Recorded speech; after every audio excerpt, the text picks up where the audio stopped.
명절에 우리 가족들이 모이거나 친지들이 모이면 나누는 대화가 뭐 대충 뭐 어떤 대화입니까? 아무래도 뭐 정치, 경제, 문화, 예술, 또 상이라 돌아간다. 예. 제가 상의를 위해서 하는 일입니다. 뭐 정치에 관심 있는 분은, 또 특별히 경상남도에 있는 분은 한 분이 이제 어떤 어려움을 당해서 그게 맞나 틀리나, 뭐 혐의가 있나 없나, 또 경제에 관련해서 요즘 우리가 많은 관심이 있죠. 언제쯤 이 경기가 풀릴까? 또 좀 장사하시는 분들, 경영하시는 분들 참 힘드시죠? 뭐 이런저런 얘기를 나누고, 특별히 문화와 예술에 관심이 많은 분은 뭐 스카이 캐슬이 어떻게 끝나게 될 것이고, 뭐 끝났나요? 어떻게 됐나요? 주원아 끝났나? 뭐 주원한테 물어보면 다 합니다.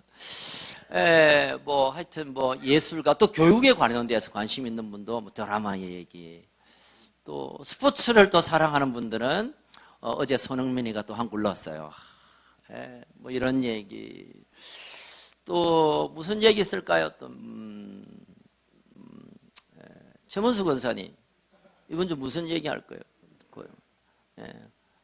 파도는 없는지 뭐 그런 얘기들, 또 기상에 대해서 관심이 많고, 아마 이런저런 얘기를 할 것 같아요. 또 이제 가족들이 만나면 흔히 하는 레파토리 있잖아요. 야, 니는 장가 언제 가노? 뭐 이런 거.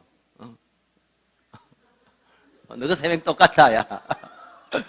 장가 언제 가니? 진짜 뭐 개소 말하는 것보다 더 심한 욕이에요. 그런 말 하지 마세요. 뭐 또 우리 집안에 이번에 집이 너무너무 허술해서 78평으로 이사했어. 그래도 좁은 것 같아. 싸가지 없는 얘기 하시는 분들 계시고, 국산차가 아무래도 나한테는 좀 안 어울려. 뭐 이런 얘기들. 또 이번에 뭐 대학 간 얘기, 아들 놓은 얘기, 지자랑 한다고 또 줄줄 하죠. 여러분 저는 상관없습니까? 또 빠지지 않는 정말 좀 안타까운 일 중에 하나가 이제 재산 상속에 관해서 얘기를 많이 한대요. 그래서 아버님이 눈 시퍼렇게 뜨고 있는데 그 뒷방에 모여서 소리 다 들리는데, 아버지 돌아가시면 집닦아리는 내 거고 뭐 이런 얘기하면 부모님 참 섭섭해하십니다. 저기 밖에 나가서 하십시오, 그건. 그래서 연간 한 4만 건 정도 재산 상속에 관해서 가족들이 많은 이 분쟁이 일어난대요. 특별히 이제 요즘 우리 고령화가 되면서 쟁족이라는 신조어가 이렇게 있대요. 쟁족, 싸울 쟁자, 가족 족자.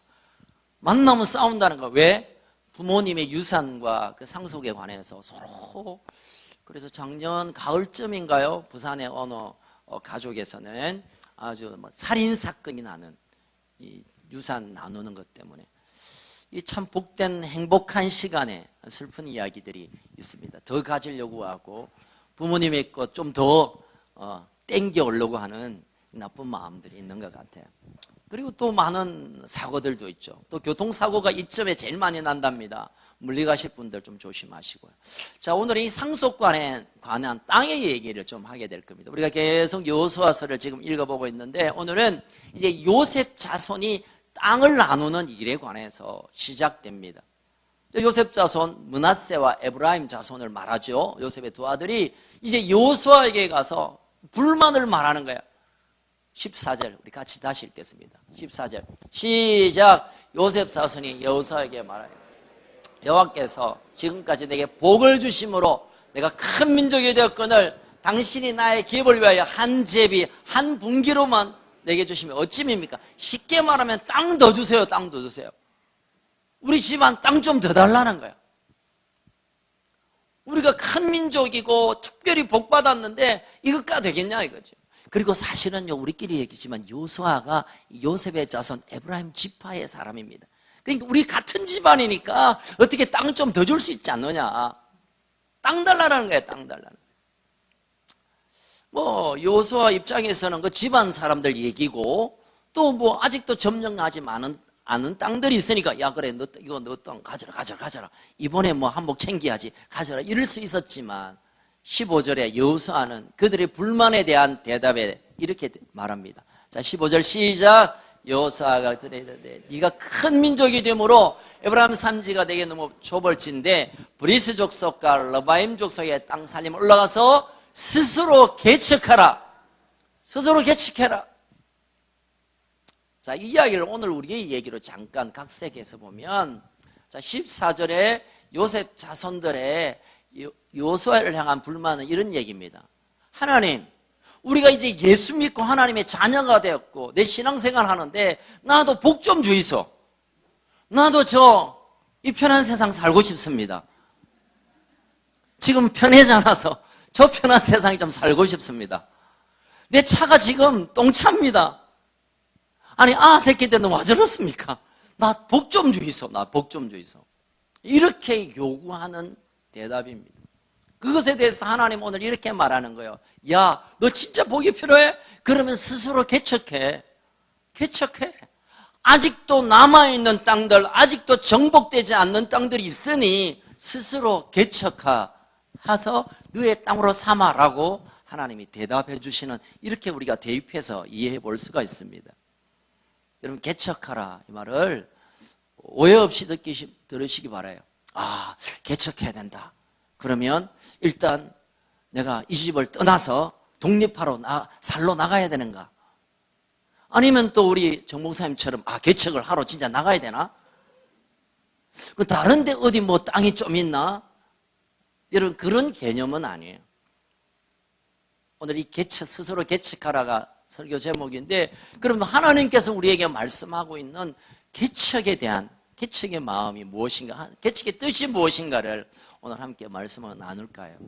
그러기 전에 먼저 이 요셉 자손들은 스스로 우리는 큰 복을 받은 사람입니다. 큰 민족을 이룬 사람입니다. 우리 집안은 복의 집안입니다. 라고 말했던 그 이유에 대해서 먼저 좀 짚어서 접근하고자 합니다. 첫 번째로 이 요셉 지파, 특별히 그의 아들 므낫세와 에브라임, 이 지파에게는 특별한 다른 지파에게 없는 큰 복이 있었어요. 이제 요셉의 아버지 야곱이 연세가 많이 되고 이제 이 땅을 떠날 시간이 되어서 12아들, 12지파죠 아들을 불러서 축복하는 그 장면이 있어요. 창세기 49장에 보면. 이럴 때 요셉은 지가 안 오고 그의 두 아들을 데리고 가서 그에게 이 아이들의 할아버지 요셉의 아버지 야곱에게 축복의 기도를 받는데 어떤 복을 예언받느냐? 창세기 49장을 이제 잠깐 가겠습니다. 22절 창세기 여러분 찾으실 필요 없어요. 오늘은 제가 설교를 17분 하려고 마음을 먹고 있는데 제 마음대로 안 되는 거 여러분 아시죠? 17분이 1시간 7분이 될 수 있고, 그렇지만 여러분 도와주시면, 그래서 여러분 오늘 찾지 마세요. 바바바바박 할 테니까. 자, 같이 읽을게요. 시작. 요셉은 무성한 가지 곧 샘 곁에 무성한 가지라 그 가지가 담을 넘었던. 지금 할아버지 아브라함과 므낫세 할아버지 요셉의 아버지가 이 가문을 위하여 축복하면서 너희는 샘 곁에 무성한 가지가 될 것이다. 그래서 그 가지가 담을 넘는 이 축복은 뭐냐면 너 집안이 잘 먹고 잘 살고 너희들이 건강하게 살고 너희끼리 행복하게 살고 다복한 집안이 되라, 이게 아니라 담을 넘었다는 것은 너의 가족과 민족을 뛰어넘는 전 세계적인 복이 너의 가문에 있을 것이다. 아멘. 이 복을 야곱이 한 거예요. 얼마나 놀라운 복입니까? 야, 너 건강하게 좋은 대학 가서 좋은 시집 가라, 이게 아니라 이 나라의 지도자가 될 뿐만 아니라 열방을 먹일 수 있는 위대한 사명이 너에게 있다. 할렐루야. 이 복이 요셉 자손들에게 주신 복이에요. 그런데 이 복이 그냥 이 복이 있는구나, 이 복이 예언되었구나, 이 복이 나의 인생이구나, 나의 사명이구나, 그냥 살다가 보면 있는 게 아니라 이 복이 임하기 전에 해야 할 대가 지불이 있습니다. 계속 이어보겠습니다. 창세기 49장 23절 시작. 활 쏘는 자가 그를 학대하며 적개심을 가지고 그를 쏘. 여러분, 열방을 먹일 수 있는 위대한 담을 넘는 가지처럼 샘 곁에 있어서 마르지 않는 늘 풍성함이 열방을 덮는 이런 복인데 불구하고 그 복은 활 쏘는 자가 학대하고, 이런 활을 들고 와서 활을 쏜다는 거예요. 적개심을 가지고 그를 쏘아. 여러분, 요셉의 인생을 우리가 잘 알잖아요. 꿈 하나 꿨던 것 때문에 형님들에게 팔려서 그 죽임을 당하는 것 같은, 그러다가 이스마엘의 그 나쁜 상인들에게 팔리고, 그 팔려서 이제는 이제 보디발 집에, 장군의 집에 좀 어떻게 좀 편하게 살나 싶었더만은 누명을 써서 감옥 가고, 감옥 가서 만난 사람들에게 또 배신을 당하고, 17살부터 시작되는 이 요셉의 일생은 진짜 고생 바가지의 인생이었어요. 활 쏘는 자가 학대하고 적개심을 쏘는 그런 인생을 살게 되었습니다. 여러분, 하나님이 우리 인생을 축복하신다는 것은 그냥 자다가 눈 뜨면 복이 떨어지는 게 아니라 우리의 삶의 아픔과 눈물과 고생의 시간이 있다는 것을 기억하시길 주의 이름으로 축원합니다. 자, 24절을 조금 더 이어봅시다. 시작. 요셉의 활은 도리어 굳세며 그의 팔은 힘이 있으니 이는 야곱의 전능자 이스라엘의 반석인 목자의 손을. 아멘. 아무리 적대자가, 활을 쏘는 자가 쏘고 괴롭히고 어려움을 당하게 하더라도 요셉의 활은, 하나님께서 쥐어준 이 요셉에게 주신 활은 전능자 이스라엘의 반석이신 목자의 손, 다시 말하면 살아계신 하나님의 손이 요셉을 붙들어서 그 모든 질고와 눈물과 고통의 세월을 이기게 할 것이라고 또 약속하는 것입니다. 아멘. 그리고 이 요셉 가족에게 이제 막 폭포처럼 갖다 붙는 축복이 계속 이어집니다. 자, 25절부터 26절 시작. 네 아버지의 하나님께로 말미암아 그가 너를 도울 것이요 전능자로 말미암아 내가 네게 복을 주실 것이며 위로 하늘의 복과 아래로 깊은 샘의 복과 젖먹이는 복과 대복. 26절. 내 아버지의 축복이 내 선조의 축복보다 나아서 영원한. 이 축복이 요셉의 머리로 돌아오면 그 형제 중에 뛰어난 자의 정수. 아멘. 기가 막히죠, 여러분. 하늘의 복, 땅의 복, 깊은 샘의 복, 막 형제들보다. 여러분, 이것만 있는 게 아니에요. 신명기 보면 또 신명기 33장 시작. 요셉에 대하여 일렀으되 원하건대 그 땅이 여호와께 복을 받아 하늘의 보물인 이슬과 땅의 14절. 태양이 결실하게 하는 선물과 태음이. 15절. 옛산의 좋은 산물과 영원한 작은 은덕과 선물. 16절. 땅의 선물과 거기에 충만한 것과 가시떨기 나무 가운데 계시던 예 은혜로 말미암아 복이 요셉의 머리에 그 형제 중에 구별한 자의 정수리에 임할지. 아멘. 여러분, 이 복을 받고 싶습니까? 아멘. 저는 이 복을 받고 싶어요. 형제들보다 구별되어 특별히 복의 복을 받고, 여러분, 신명기에는 선물, 보물, 그냥 하는 일마다 손을 대면 그게 보물로 변하는 것은 마이더스 손처럼 하는 일마다 하나님께서 보물을 그 가문에 부어주시는 거예요. 그런데 여러분, 왜 요셉의 가정에, 요셉의 족속에, 요셉의 후손들에게 이런 특별한 복을 주시나? 여러분, 11지파에 대해서는 이런 복을 빌지 않았어요. 하늘에 깊은 새, 들판, 이런 복이 없는데 왜 하필이면 요셉에게 이런 복의 약속을 주셨을까요? 그 이유가 있습니다. 앞서 잠깐 24절로 돌아가면 창세기 49장 24절 다시 읽겠습니다. 시작. 요셉의 활은 도리어 굳세며 그의 팔은 힘이 있으며 이는 야곱의 전능자 이스라엘 반석인 목자의 손을 힘입음이라. 아멘.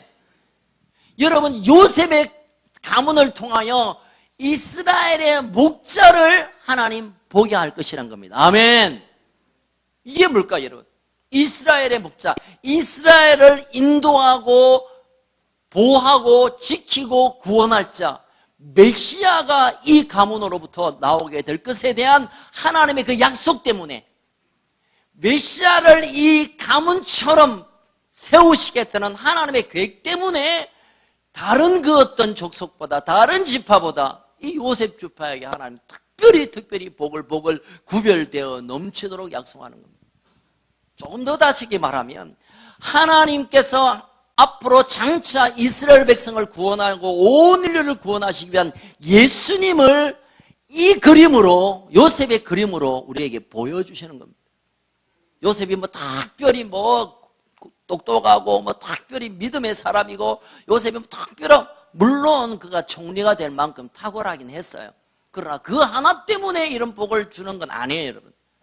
이스라엘의 목자의 그림이 앞으로 장차올 이스라엘을 인도하고 우리를 보호하고 지킬 그분의 그림자가 요셉이고 그 요셉의 가문이 이런 복을 받게 될 것을 미리 그림으로 보여준다는 거예요.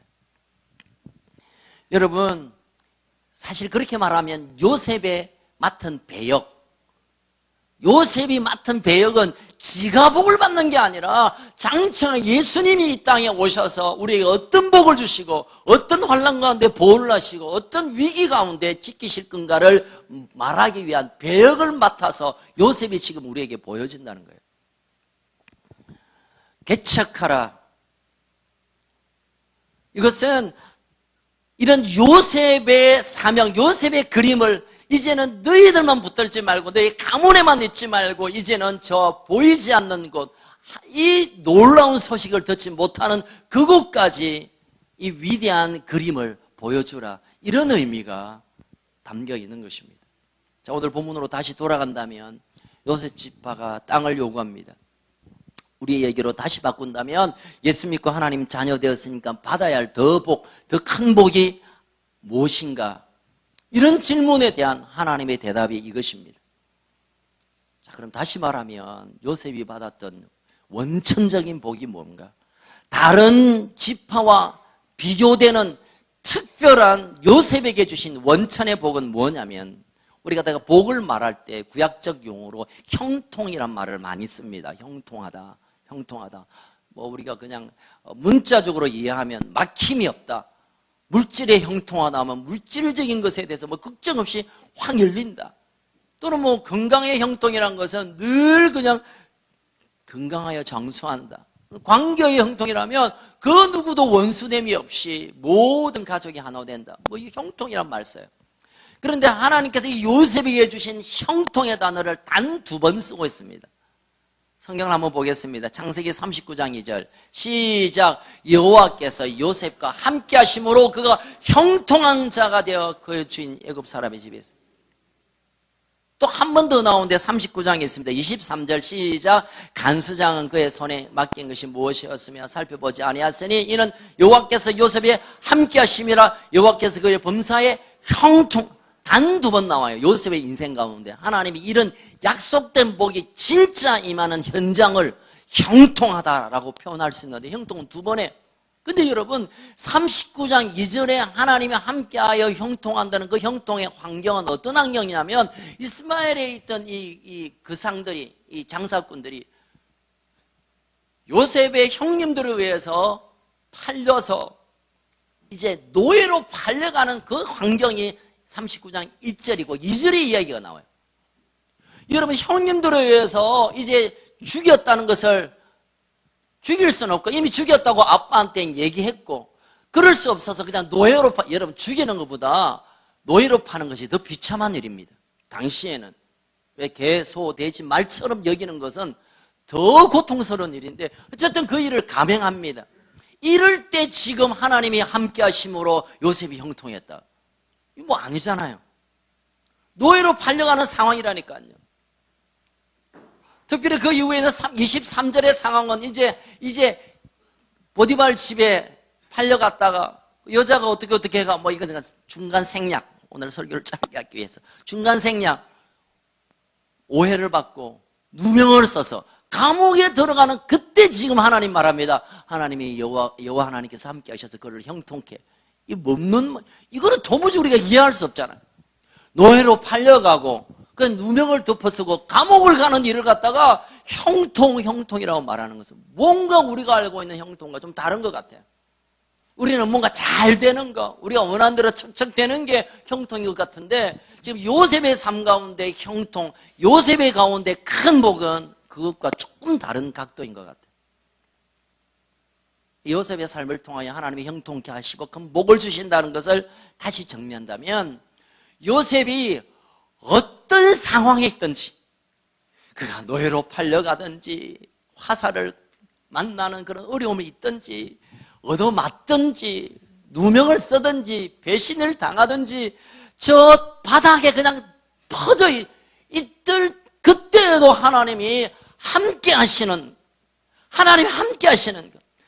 누웠을 때도 함께 하시고 쓰러졌을 때도 함께 하고 실패에서도 함께하고 눈물의 세월도 함께하고 상고의 고통의 시간도 함께하고 다 떠나가는 배신의 순간에도 하나님 곁에 함께하고 죽을 고생하는 그 순간에도 하나님이 끝까지 추적해서 함께하고 있다는 이 사실을 성경은 형통이라 부르고 요셉의 복을 그 복이라고 말하는 겁니다. 아멘. 여러분, 살만하면 사람들이 붙어요. 내가 뭐 좀 되면 사람들이 그냥 줄을 씁니다. 여러분 경험해 보셨죠? 큰 실패를 하고 큰 어려움을 당하고 내가 큰 오해를 받거나 아니면 내가 큰 죄를 범했거나 내가 큰 실수를 했으면 때로는 가족도 떠나요. 저는 그런 장면을 많이 봤습니다. 진짜 누군가가 와서 손 한번 잡아주면 일어날 텐데 가족도 때로는 아내도 아이들도 떠나는 순간들이 있어요. 이 좋은 명절에 뭐 불편한 얘기해서 죄송합니다만 그럴 때가 있어요.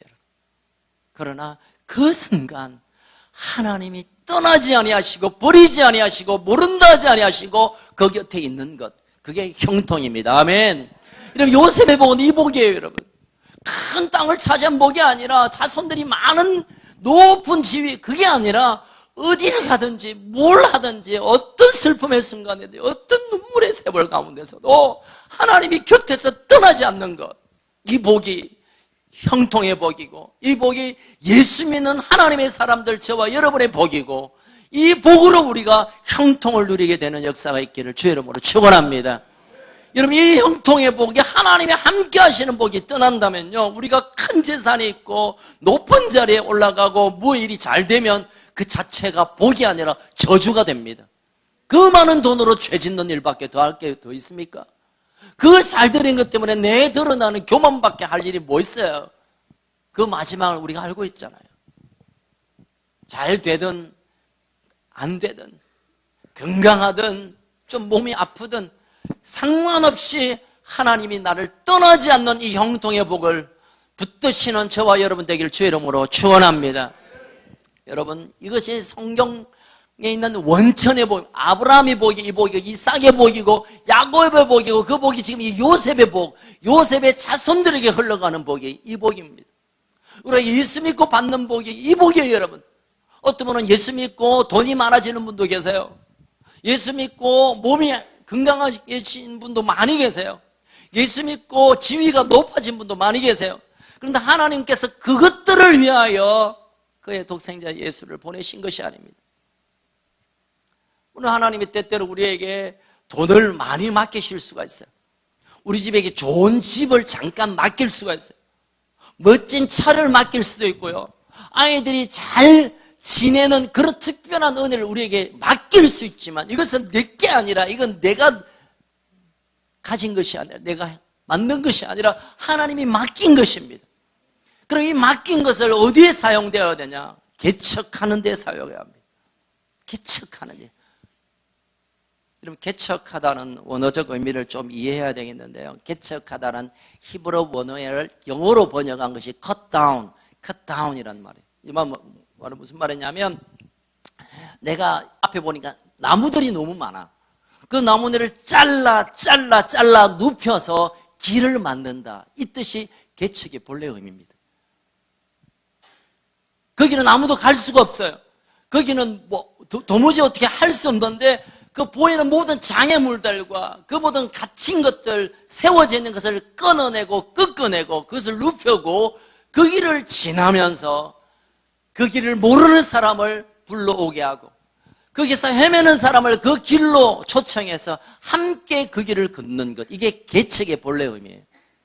지금 하나님께서 요셉 자손들에게 너희들을 스스로 개척하라 이 말은 야, 너 땅 부족하니까 저 땅 너가 다 점령해서 너 그거 먹어, 이게 아니라 하나님께서 특별히 요셉 너희 자손에게 주신 복이 있잖아. 형통의 복, 하나님 함께하는 복, 그리고 이스라엘 목자의 그 위대한 그림, 이제 그걸 모르는 자에게, 그것을 들어보지도 못하고 알지도 못하는 자에게 너희들이 길을 만들어 가서 이 복을 전하고 흘려보내고 그것을 알게 하는 그 사명, 이것이 스스로 개척하라라는 본래의 의미인 것입니다. 하나님께서 우리에게 요셉의 자손에게 주셨던 것처럼 그 원천의 복을 이미 주셨습니다. 아멘. 우린 때때로 그렇게 생각합니다. 하나님 더 줄 게 없냐고. 하나님 좋다. 나 구원도 좋고 하나님의 뭐 자녀됨도 좋고 천국 가는 것도 좋지만 지금 당장 나 돈 좀 주시오. 지금 당장 좀 집 좀 주시오. 하나님께 그렇게 요구할 수 있습니다. 14절에 요셉의 자손처럼. 하나님 오늘 우리에게 말합니다. 아니야. 난 너에게 다 주었어. 나의 전부를 너에게 준 거야. 여러분, 하나님이 우리에게 주신 것이 그냥 꼴랑 뭐 어느 정도 아니에요, 여러분. 하나님 자신을 우리에게 주신 거예요. 하나님이 줄 수 있는 모든 전부를 우리에게 주신 거예요. 그러면 우리가 이렇게 생각할 수 있어요. 아, 하나님 별로 뭐 넉넉하신 분이 아니네. 하나님 별로 부자가 아니구나. 다른 데 알아봐야겠다. 여러분, 하나님이 주시는 것은 사라지고 마는, 불타고 마는, 잠깐 있다가 없어지는 그런 것들이 아니에요. 영원한 생명, 영원한 영광, 이 세상 그 무엇과도 비교될 수 없는 위대한 것, 그 모든 것을 우리에게 이미 주셨어요. 이제 하나님 우리에게 요구하시는 것은 이제 더 가지려고, 더 받으려고, 더 차지하려고 하는 인생이 아니라 이미 너희들에게 다 준 것을 가지고 아직도 이 위대한 보물을 찾지 못하고 이 위대한 소식을 듣지 못하고 이 위대한 하늘의 그 영광을 모르는 자에게 이제 길을 터서 길을 만들어서 그들을 전달하고 그것을 나누라. 이게 개척하라는 하나님 우리에게 주신 비전인 것입니다. 여러분 원하든 원하지 않든 인정하지 않든 여러분 이미 다 가지신 분입니다. 아멘. 다 가지신 분이에요. 뭐 그런 얘기 있잖아요. 부부가 싸우다가 우리 헤어지자, 찢어지자. 그래. 그러면 단 한 가지만 가져가자. 있는 것 중에. 그래서 이제 남편은 생각합니다. 아, 뭐 가져갈까?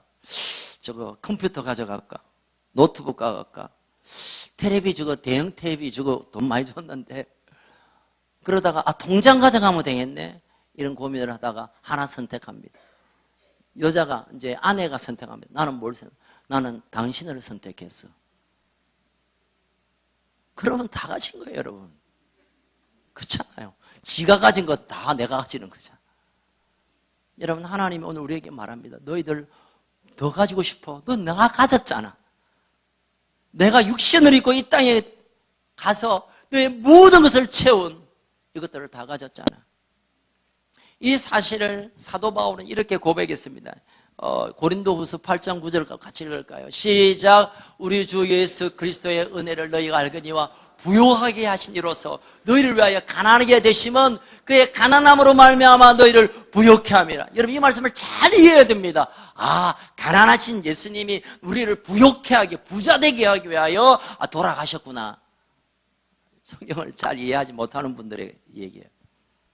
부요케 하신 그분이 이 세상 모든 것을 가지신 그분이 가난한 우리에게 와서 우리를 부요케 하기 위하여 그가 스스로 가난의 끝을 경험했다는 거예요. 이건 뭐냐면 부요케 하신 그분이 가난한 우리 인생에 들어오셨다는 거예요. 아멘.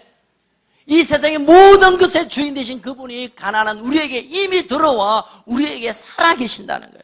그래서 그분이 주시는 모든 것을 내 것처럼 누리고 사용할 수 있는 이런 인생이 된 것, 이것이 예수 믿는 삶의 그림인 것입니다.